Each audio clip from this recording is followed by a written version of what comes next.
Back on the show this Wednesday, Abby Sebastian with us. She's going to tell us all about the annual All Souls Memorial Service. It's happening Friday.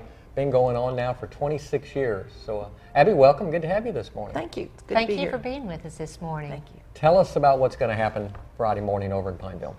Well, we'd like to invite the public to a memorial service, an All Souls memorial service, especially in memory of the people who are buried at the cemetery, which is on the grounds of Central Louisiana State Hospital. Yeah.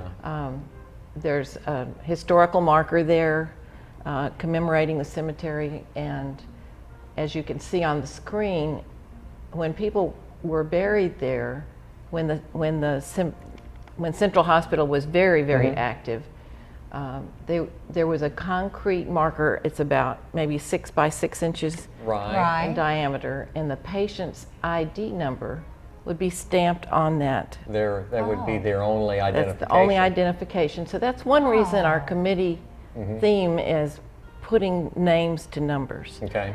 Now, those people were buried in a pine box made by other patients. And of course, through the years, everything just kind of became a pasture. Everything grew up, and so a cross has been erected there, and there are just a few little gravestones that have been put through the years, but many of the people who were buried there, their families, I mean, this is 100 years ago, their families might not have known that they died, and there may not have been family members to take care of them. So there are 2,469 souls buried in that cemetery, but hardly any gravestones. And so every year, this will be the 26th year, we have a memorial service which is ecumenical, and the public is invited to come for free. It'll be 10 o'clock on Friday morning here in Pineville.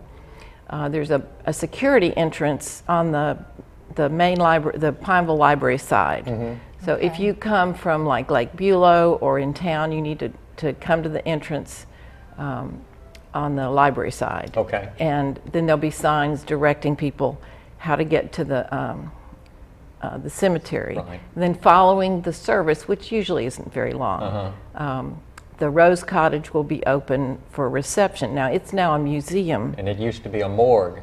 That's right. It was a morgue for all those people. I mean, the hospital there was like a working hospital. People grew the food. There was, of course, the dairy barns supported all the patients that were there. They grew their own food, and it was kind of a therapy for them to provide the services that were needed.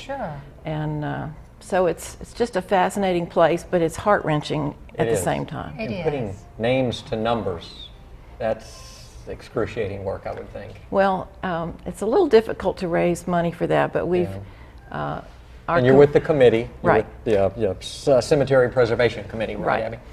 And we've been able, in the last year or so, to get to try to establish a perimeter for the cemetery, because it just looks like a great big pasture. And so we've been able to figure out with a ground penetrating survey.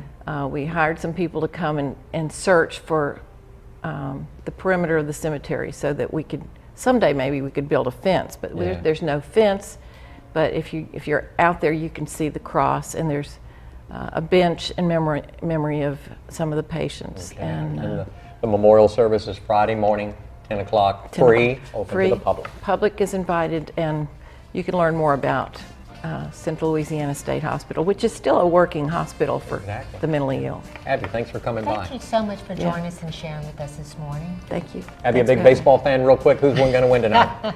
Not baseball. Well, I have mixed feelings, but I think maybe the Cleveland Indians. Indians, okay. She goes with the Indians. All right. This is interesting. More to come on our show this Wednesday morning. Stay with us.